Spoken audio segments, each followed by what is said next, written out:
கனடாவின் கியூபெக்கில் நடந்த ஒரு சோகமான சம்பவம் எனர்ஜி பானங்களின் விளைவுகள் குறித்த கவலையை எழுப்பியுள்ளது. கடந்த 2024ஆம் ஆண்டு ரெட்ஃபுல் பானத்தை குடித்த கியூபெக்கைச் சேர்ந்த மாணவர் ஒருவர் உயிரிழந்தார். குறித்த சம்பவம் அந்த மாணவன் பாடசாலை சுற்றுலா ஒன்றுக்கு சென்றிருந்த போது நடந்தது. பானத்திற்கும் அவர் எடுத்துக்கொண்ட ADHD மருந்துக்கும் இடையே ஏற்பட்ட அபாயகரமான வேதிவினையே இதற்கு காரணம் என மருத்துவர்கள் தெரிவித்தனர். இந்த வேதிவினை ஒரு கடுமையான இதய பிரச்சினைக்கு வழிவகுத்தது.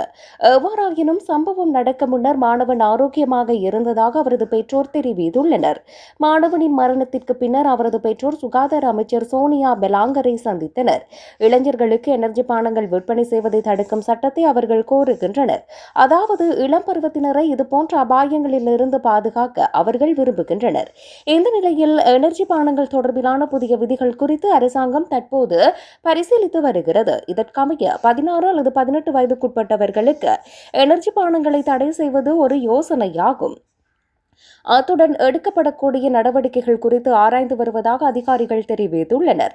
எனினும் இந்த மாற்றங்கள் வெறும் வார்த்தைகளில் மட்டும் இல்லாமல் உண்மையாக நடைமுறைப்படுத்தப்பட வேண்டும் என பெற்றோர் விரும்புகின்றனர். இந்த நிலையில் இந்த விவகாரம் தற்போது ஒரு பொது சுகாதார அக்கறையாக விவாதிக்கப்பட்டு வருகின்றது.